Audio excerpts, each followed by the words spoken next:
Eu saúdo os irmãos com a paz do Senhor. Amém. Pode tomar o vosso assento, irmãos. Estamos muito contentes por estarmos nessa noite chuvosa. Que graças a Deus que nós chegamos, né? Chegamos, estamos aqui e graças a Deus, um bom número. Glória ao nome de Jesus. Né? Que bênção. Eu queria agradecer também a Deus por essa oportunidade, também agradecer ao nosso pastor Joel, que o Senhor também tem usado para que nós possamos aprender um pouco mais sobre o islamismo, para que nós tenhamos um pouco mais de ferramentas para a evangelização desse povo. Amém? Glória a Jesus. Abra sua Bíblia no primeiro livro de Samuel, capítulo 15, versículo 22. Primeiro livro de Samuel, capítulo 15, versículo 22, irmãos. Preciso de muita oração, porque esse tema é muito vasto, esse estudo é bem longo, e eu vou tentar ser o mais, não rápido, né, mas dentro do meu tempo, falar o maior número, o maior conteúdo, né, que nós possamos aproveitar. 1 Samuel 15, 22 diz assim a palavra de Deus. Porém Samuel disse: tem porventura o Senhor tanto prazer em holocaustos e sacrifícios, como em que se obedeça à palavra do Senhor? Eis que o obedecer é melhor do que sacrificar, e o atender melhor do que a gordura de carneiros. Amém.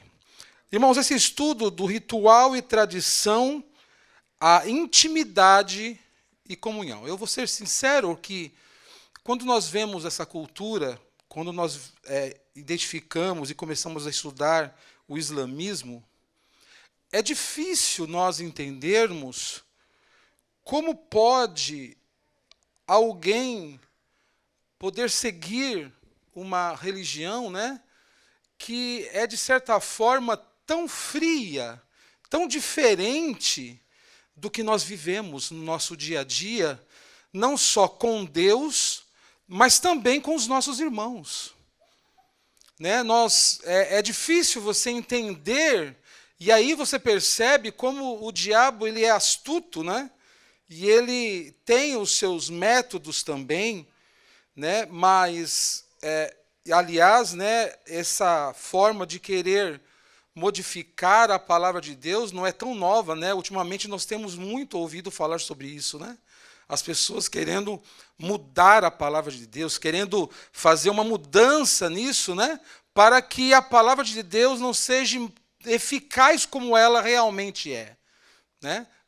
E eu queria, nesse texto, né, dizer que, como no cristianismo nós temos até algumas denominações, igrejas, né, batista, presbiterianos, assembleianos, luteranos, né, anglicanos, católicos, romanos, né, no que se refere ao conceito do cristianismo no mundo, né, nós também, no islamismo, existem diversas escolas também. Né, ela vai estar muito ligada ao imã, que é os líderes espirituais do islamismo, né? Ao país, vai estar ligada à forma que eles interpretam o Alcorão, e se eles dão ou não muita ênfase no Hadith. O Hadith, que é o livro das tradições muçulmanas, né? É o segundo livro, vamos dizer que é praticamente o segundo livro mais importante para a grande maioria dos muçulmanos, cerca de 80% deles. Né? Seria o conto do dia a dia de como vivia Maomé. O Alcorão seria o livro sagrado e o Hadith são explicações das surras, é o livro das tradições do islamismo. Então, nessa noite, nós vamos No estudo dessa semana, né, nós analisaremos um dos aspectos mais complicados do comportamento humano. Às vezes somos levados por uma conduta de vida na qual aparentemente nos aproximamos do Senhor, porém, se nos descuidarmos, facilmente nos distanciamos dele, né? Porque cada prática de um ritual jamais pode ser mais importante do que o mesmo faz a referência. É quando a gente liga no automático, né, irmãos? Isso muitas vezes pode acontecer, e se nós não tomarmos cuidado, né?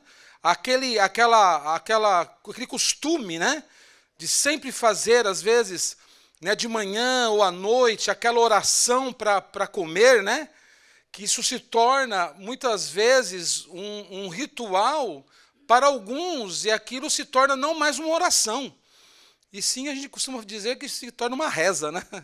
Literalmente uma reza, né? Como para dormir, às vezes, né?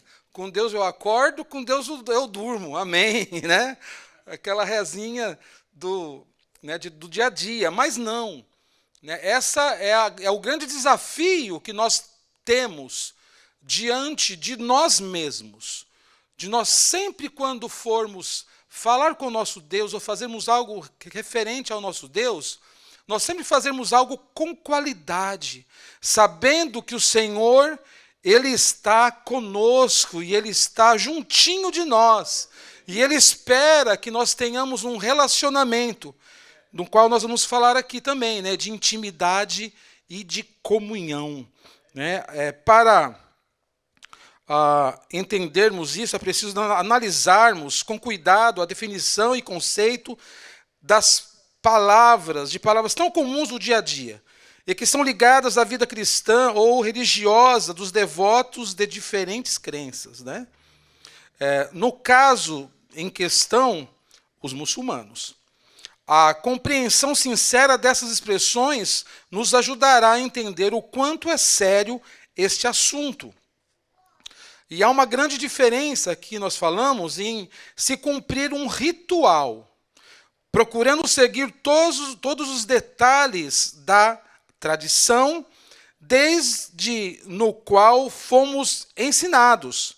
Mas importante que isso é viver uma vida de maneira simples, mas sincera, de intimidade e comunhão profunda com o Senhor, o qual Ele nos indicou. Então, nós estaremos falando aqui sobre alguns conceitos, algumas palavras e definições dessas palavras. Começando com ritual. Né? O que é ritual? É uma rotina. Aquilo que habitualmente se pratica. É uma etiqueta, uma regra. Né?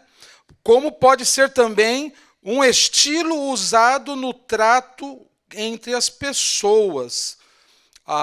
Também entende-se por conjunto de práticas consagradas por tradições, costumes, normas, que devem essas ser observadas de forma invariável em determinadas cerimônias, sejam civis, militares ou religiosas. E eu me lembro quando a rainha ela faleceu, né? Você lembra do ritual que era. E eu nunca tinha visto na minha vida um ritual tão elaborado. Um ritual onde cada passo era realmente planejado, tudo muito planejado. Aquilo era um ritual. Um ritual que era feito todas as vezes que um rei ou que uma rainha morria. Então ali você tem um exemplo muito forte de ritual. Né? E no caso da tradição, a origem do termo vem do latim traditio, que significa entregar ou passar adiante. Tradição é a transmissão de costumes, comportamentos, memórias, crenças, lendas, ritos, passadas para pessoas de uma comunidade de geração em geração. Esses elementos são transmitidos, que sendo transmitidos, passam a fazer parte da cultura local, regional ou nacional.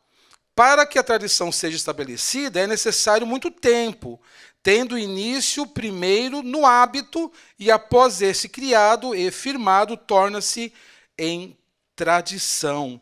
Não é raro, muitas vezes, certos indivíduos seguirem uma determinada tradição, sem sequer conhecer a sua origem, nem imaginar o verdadeiro significado e história da mesma. Tradições, você vê muito isso nas culturas, Na cultura, por exemplo, nordestina, tem muitas tradições, Na cultura sulista do Brasil, aqui também, você encontra muitas tradições, que tem a ver com culturas, povos, línguas. E nós falamos também aqui sobre intimidade. Intimidade significa caráter do que é íntimo, secreto. A intimidade é um dos maiores tesouros que possuímos. A esfera da intimidade é o espaço de privacidade pessoal de cada ser humano deve proteger.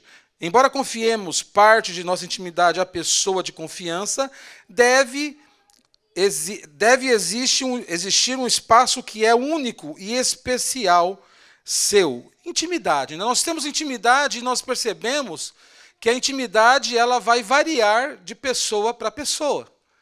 Tem pessoas que nós não temos tanta intimidade. A nossa esposa é a pessoa que nós temos e que nós devemos ter a maior intimidade, a nossa esposa. Intimidade ao ponto dela saber o que você está querendo só através de um olhar, só através da sua voz, do seu tom de voz, Só através disso ela já sabe. Então, essa intimidade ela varia de pessoa para pessoa. Tem amigos que você tem uma maior intimidade, outros amigos não. Outros amigos você não tem tanta intimidade. E temos também a comunhão. A comunhão é a ação ou efeito de comungar, de realizar ou desenvolver alguma coisa em conjunto. Harmonia no modo de sentir, pensar, agir, identificação, comunhão de pensamentos em que há união ou ligação, compartilhamento. A comunhão, irmãos, é uma bênção, Principalmente dentro da igreja, porque o Espírito Santo é o que nos une. O Espírito Santo, ele nos une e nos dirige, é ele que dirige a igreja. É ele que vai dirigindo a igreja. E não é incomum, quantas vezes nós somos tocados pelo Senhor para trazer alguma palavra durante a semana, em algum departamento, e nós falamos e pregamos, e quando chega no domingo, é exatamente a palavra que o pastor está pregando, E todos olham para a gente e falam, é a palavra que foi pregada tal dia. Quantas vezes aconteceu isso, irmãos? Isso é a comunhão no Espírito Santo, em que nós estamos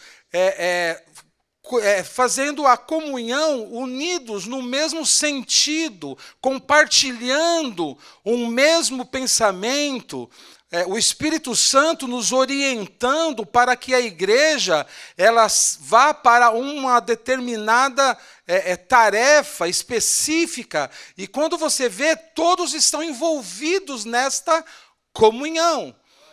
Quando nós estamos aqui na Santa Ceia, a comunhão, a Santa Ceia do Senhor, aqui na religião, refere-se à ordenança da Santa Ceia. Para os católicos é a Eucaristia. No direito, o compartilhamento ou posse entre duas ou mais pessoas. Quando nós casamos, nós temos a comunhão de bens. Você partilha aquele bem, aqueles bens, ou comunhão parcial de bens, depende da forma que a pessoa, ela concorda uma com a outra. E aí, entrando já diretamente no Ramadã e o Islã, lembrando que nós estamos em pleno jejum, Nós estamos jejuando já há alguns dias, estamos aí em nome de Jesus, jejuando até o dia 10 de maio, junto com os islâmicos, só que com um objetivo, né, muito diferente no qual eles têm. Aprendemos nas lições passadas um pouco sobre o Ramadã, e hoje não será diferente. Para lembrar, o Ramadã é um dos 5 pilares do islamismo, quais sejam a Shahada, que é a fé, que são os 5 pilares, né? A declaração de fé em Deus, Alá, e seu mensageiro. Né? E toda vez que você fala Alá ou fala o seu mensageiro, sempre eles falam que a paz esteja com ele. Sempre é dito dessa forma. Nós temos o segundo pilar, que é o Salat, oração, né? A oração ritual exigida de todo muçulmano 5 vezes ou até 6 vezes, em alguns lugares, ao dia, ao longo da sua vida. Nós temos o zakat, que é a oferta, o ato de doar uma parte da riqueza de um muçulmano para os necessitados ao longo de sua vida. Nós temos, né, que é o próprio Ramadã, que é o Shaul, creio que é isso, que é o jejum, o ato de jejuar durante o mês sagrado do Ramadã, e o Hajj,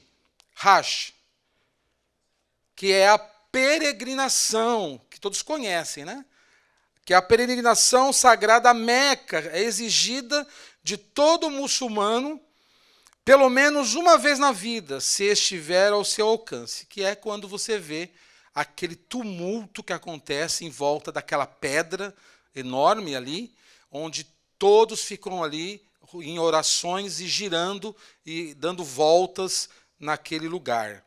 O Ramadã, como já vimos, é o 9º mês do calendário islâmico. O termo Ramadã significa literalmente abrasador em árabe. Foi estabelecido como um mês sagrado para os muçulmanos depois que o Alcorão foi revelado ao profeta Mohammed em 610 depois de Cristo, ou EC, ou Era Comum. Estão mudando isso, né, de depois de Cristo para Era Comum, frequentemente traduzido como a noite do poder. Lá no próprio Alcorão, irmãos, a prática do Ramadã, ela é ordenada no Alcorão. Né? No Sura 2, 185, diz assim: o mês do Ramadã foi o mês em que foi revelado o Alcorão, orientação para a humanidade e evidência de orientação e discernimento. Por conseguinte, quem de vós presenciar no novilúnio desse mês deverá jejuar. Porém, quem se achar enfermo ou em viagem, jejuará depois o mesmo número de dias. Deus vos deseja a comodidade e não a dificuldade, mas cumpre o primeiro de dias, e glorificai a Deus por tê-los orientado, a fim de a que agradeçais. Aqui você vê uma citação dentro do próprio Alcorão referente ao Ramadã. Aprendemos que no curso de 30 anos o Ramadã percorre todas as estações e meses do ano do calendário gregoriano e que se jejua do nascente ao poente do sol. Então o jejum deles sempre é no nascer do sol e no pôr do sol, né? E durante esse período estão proibidos de consumir qualquer tipo de alimento, bebidas, e também eles não têm relações íntimas. A entrega de cada dia de jejum é envolvida com um festival de alimentos, segundo a posse, costumes e cultura, onde o Islã se estabeleceu ou de onde suas participantes são originários. Isso é quando se fala sobre o Ramadã. E aí você tem a caridade, né? A caridade que é o zakat, que é um dos pilares do islamismo. ou esmola, como já exposto. O zakat é também um dos pilares. Através do jejum, shawwal, enfatizam o autossacrifício e o uso da experiência da fome para aumentar a empatia para com os famintos. Durante o Ramadã, as comunidades muçulmanas trabalham juntas para arrecadar dinheiro para os pobres, doar roupas e alimentos e realizar jantares para os menos afortunados. A palavra zakat significa tanto purificação quanto crescimento. O zakat é obrigatório quando uma certa quantia de dinheiro, chamada de nisab, é atingida ou excedida. O nisab, ou quantidade mínima de ouro, é aproximadamente 85 gramas de ouro puro. O nisab de prata é aproximadamente 595 gramas de prata pura. E a partir desses cálculos, irmãos, a conversão é feita para as demais moedas nos países onde estão estabelecidos. Então tem esse valor que todo o islâmico adulto deve doar, deve dar, né? A história do zakat e o salá, que é a oração, são as mesmas. Segundo o Alcorão, o salá e o zakat sempre existiram na lei dos profetas anteriores. E eles, quando falam de profetas anteriores, a fonte que eles usam é a fonte da Bíblia. Os profetas da Bíblia. Por causa do zakat e da caridade serem uma suna pré-existente, o profeta Muhammad continuou este ato de adoração com formas e reformas necessárias. E aqui você tem uma citação do zakat dos judeus, né? Dos judeus também fora confirmado pelo Alcorão. Vamos ler só a primeira. E de quando exigimos o compromisso dos israelitas, isso no Alcorão, irmãos, ordenando-lhes: não adoreis senão a Deus, tratai com benevolência vossos pais e parentes, os órfãos e os necessitados, falai ao próximo com doçura, observai a oração e pagai o zakat. Porém, vós negastes desdenhosamente, salvo um pequeno número entre vós. E a gente fica observando, tratai com benevolência, né?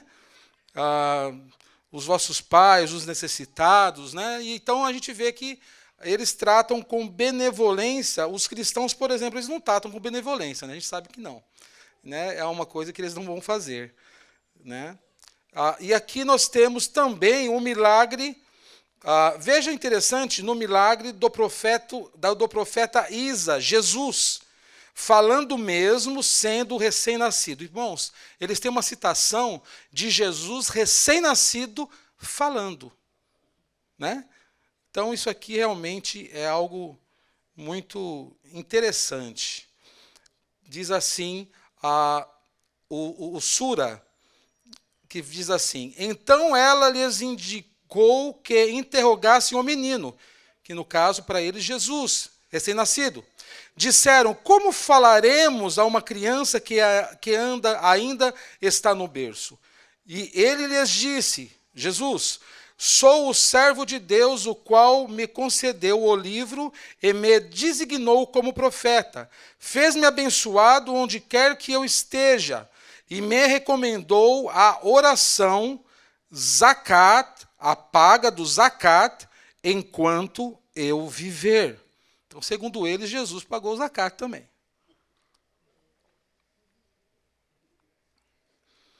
E é interessante também, irmãos, que o zakat, se durante o ano, aquele valor em ouro e em prata, o valor que você ganhar não chegar naquele valor, você não precisa dar.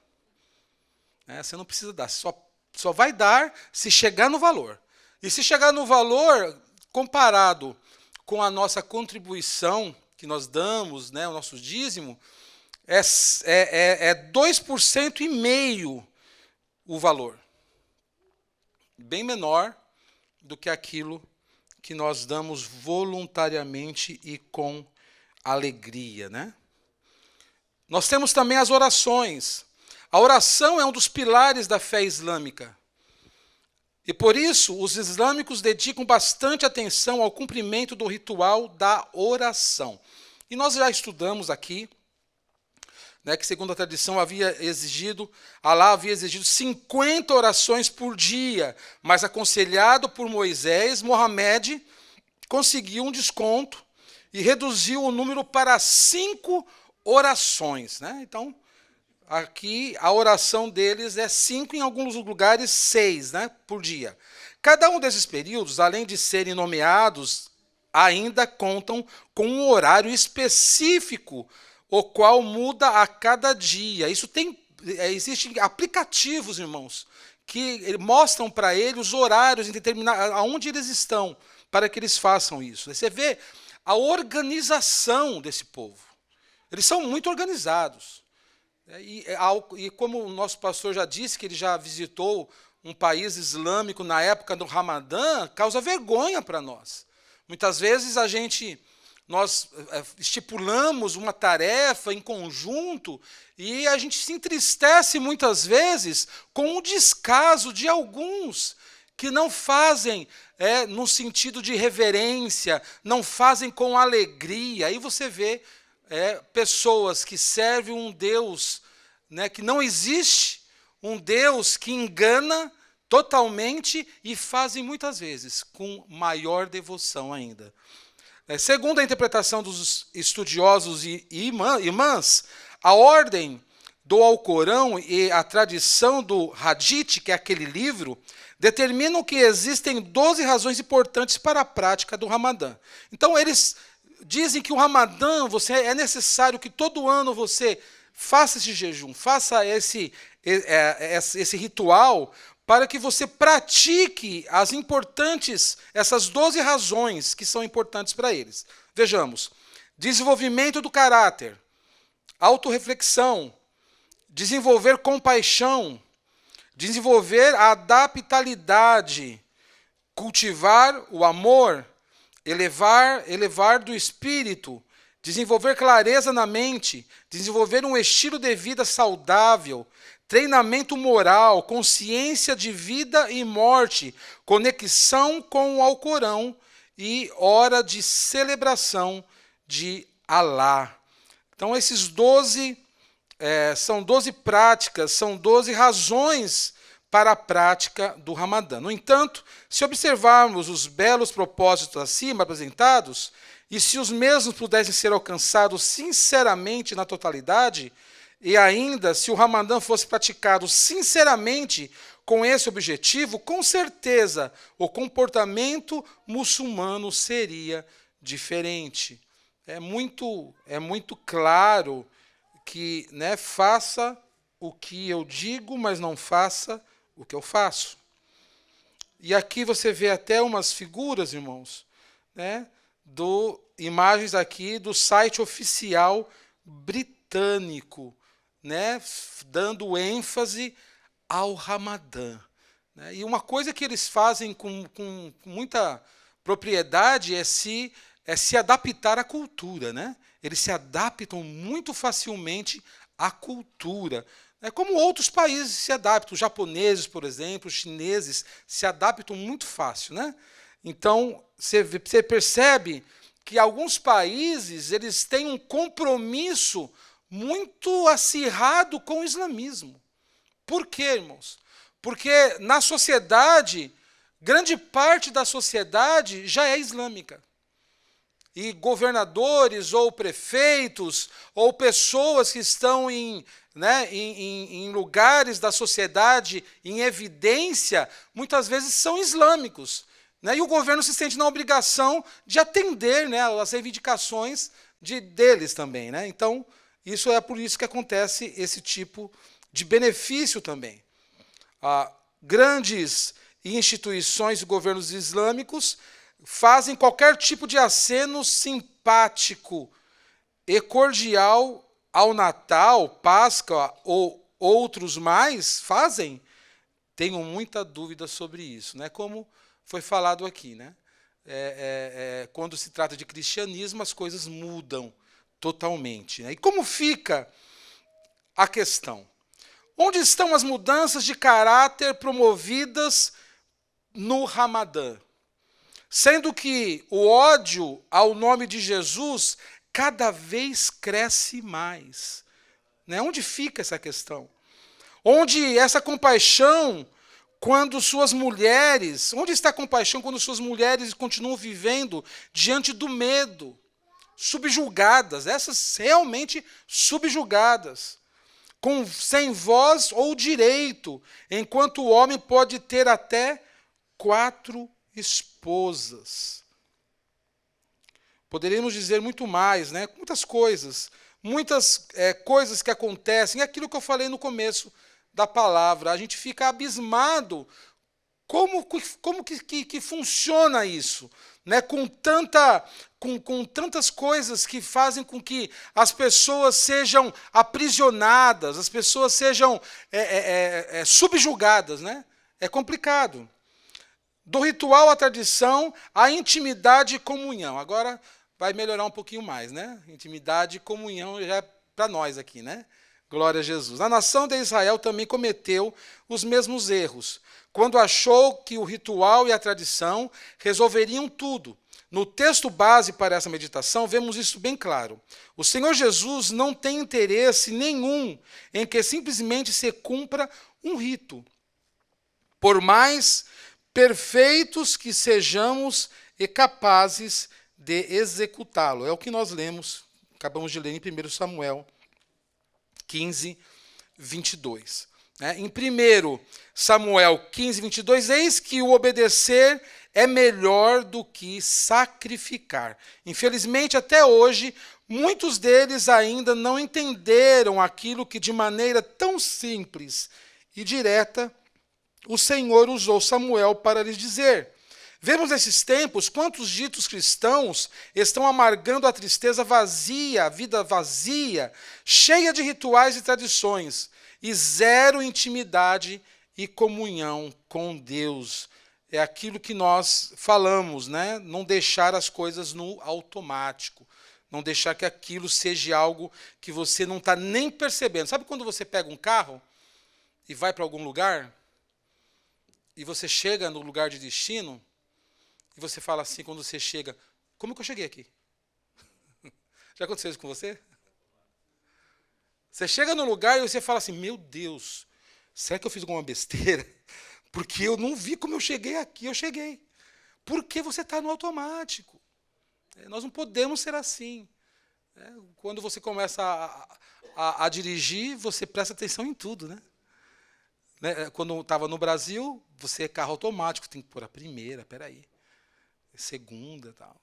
Mas com o tempo aquilo se torna algo que você nem vê. Com Deus também é assim, nós precisamos tomar cuidado com isso. A nossa vida, irmãos, como algumas coisas que fazem com que a gente tenha alguns motivos de comunhão com Deus, é muito diferente. Por exemplo, o nosso culto começa com oração.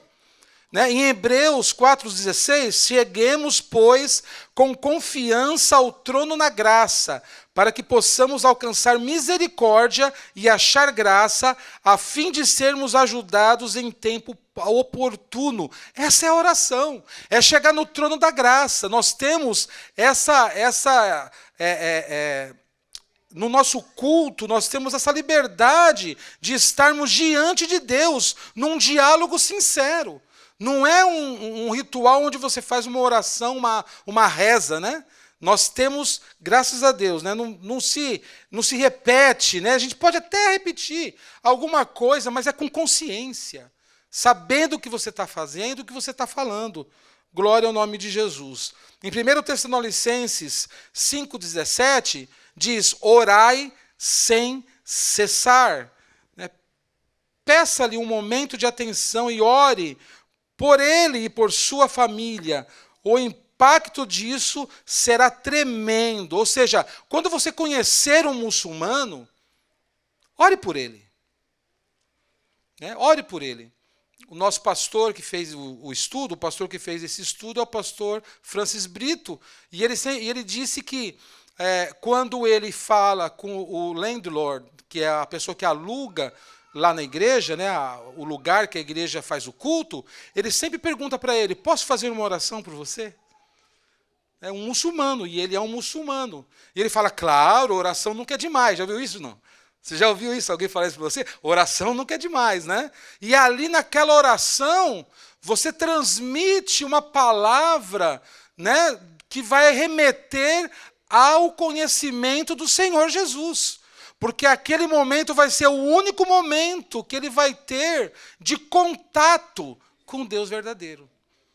Que é quando você ora por ele e fala: Senhor, abençoa a vida dele, a sua família. É uma oração de intimidade com Deus. Irmãos, eles não sabem o que é isso. Eles não sabem o que é essa oração de intimidade, né? No culto, nosso culto é celebrado com cânticos e adoração. Que coisa linda, né? Os cultos com adoração, com louvor, onde nós ouvimos hoje, né, um lindo hino pela nossa orquestra, ungidos, glória ao nome de Jesus. Isso não existe para eles. Né? Você aquela musiquinha, aquele negócio lá que, meu Jesus, tem misericórdia. Não é não? Né? Nossos irmãos foram para lá, para aquela região lá, e de manhã eles filmaram assim, e aquela musiquinha lá, né? Aquele lenga lá, né, pastor Cláudio, que estava lá.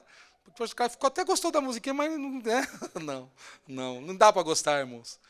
É diferente. O nosso culto, né, é celebrado com alegria, com cânticos. Olha a diferença, irmãos. Eles não conhecem isso. Eles não sabem o que é isso.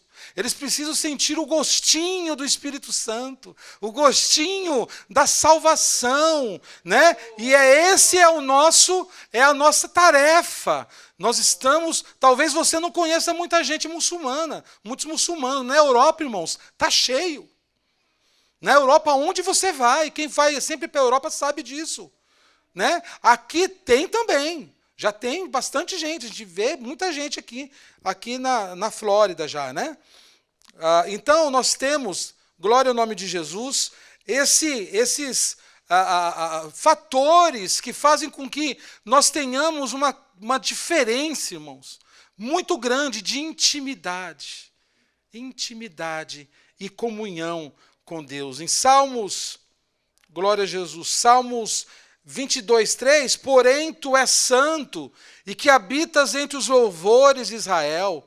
Salmo 34:1, louvarei ao Senhor em todo o tempo, né? E o seu louvor estará continuamente na minha boca. Quantos estão trabalhando e louvando ao Senhor, né? Com certeza, você está aí, coloca o fone de ouvido ali, né, e vamos embora, né?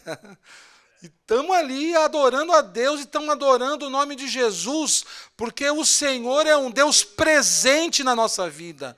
O Senhor é um Deus que está conosco em todo o tempo, né? O nosso culto, o nosso dia a dia com Deus, não é um dia a dia como eles têm, um dia de solidão, porque você não pode sentir o Espírito Santo, a alegria da salvação, né? Aquele gozo na alma, eles não sentem isso, mas nós sentimos esse gozo, essa alegria, nós adoramos ao Senhor todos os dias, acordamos com uma canção no nosso coração, vamos dormir falando muitas vezes em línguas estranhas. Por quê? Porque Deus é um Deus de relacionamento, Deus é um Deus de intimidade, um Deus de comunhão. Glória a Jesus. Em Isaías 42:10 diz: cantai ao Senhor um cântico novo. Né? Cantai, o nosso pastor sempre canta esse hino. Cantai ao Senhor, o pastor José Wellington. Cantai ao Senhor um cântico novo. Cantai ao Senhor um cântico novo. Cantai ao Senhor um cântico novo. Cantai ao Senhor. Cantai ao Senhor. Fiquei com saudade do pastor José Wellington agora. Vós que navegais pelo mar e tudo quanto há nele, vós, ilhas e seus habitantes. Irmãos, tudo que tem fôlego louva ao Senhor. A natureza louva ao Senhor. Os passarinhos louvam ao Senhor. Todos louvam ao Senhor, né? E nós louvamos também ao Senhor. Nosso louvor e adoração não são simplesmente um resultado de um estado de contentamento por bênçãos recebidas, vitórias alcançadas ou outros fatores tais como estes, mas sim o direto resultado da intimidade e comunhão que gera em nós a consciência plena de que é o Senhor que servimos. Sua grandeza e sua glória e sua pessoa nos encanta. Glória a Jesus. Quantas vezes nós fomos visitar alguém que estava doente? Talvez aquele momento que a pessoa está, é um momento que você vai até com dó, né, irmãos? Às vezes, meu Jesus, que situação. Uma enfermidade muitas vezes incurável. Que você ora pela pessoa e vai visitar. E aí quando você chega lá pensando que você vai consolar aquela pessoa, você sai consolado, porque aquela pessoa está feliz, está alegre, está glorificando o nome de Jesus. Porque muitas vezes não é a circunstância que gera esse gozo, mas é a presença de Deus. A presença de Deus na nossa vida. Glória ao nome de Jesus. Testifique isso. Eventualmente, alguns de nós não tivemos a oportunidade de ter um pai presente e há até quem sequer tenha o conhecido. Entretanto, esse vazio nós não temos no coração. O Senhor nos recebeu por filhos, e desfrutamos do seu amor e cuidado todos os dias. Insisto, testemunhe isso. Quando você encontrar um muçulmano, testemunhe isso. Mostre a intimidade, como é diferente você ter um Deus que é um Deus que tem intimidade com seus servos. Não é um Deus carrasco, não é um Deus, né, opressor, um Deus que quando você está morrendo, ele ainda pode decidir se no atravessar da ponte você vai cair ou não, se ele vai te derrubar ou não, como é no islamismo. Glória a Jesus. Diga o quanto sua vida foi preenchida pela presença do Senhor e por essa razão tem alegria em celebrar e adorar o seu nome. Em Romanos 8, 15 e 17, porque não recebestes o espírito de escravidão, para outra vez estardes em temor, mas recebestes o espírito de adoção de filhos, pelo qual chamamos Abba, Pai. Glória a Jesus. Somos filhos do Senhor, somos herdeiros seus, não por nossa competência, mas por sua misericórdia e por seu amor.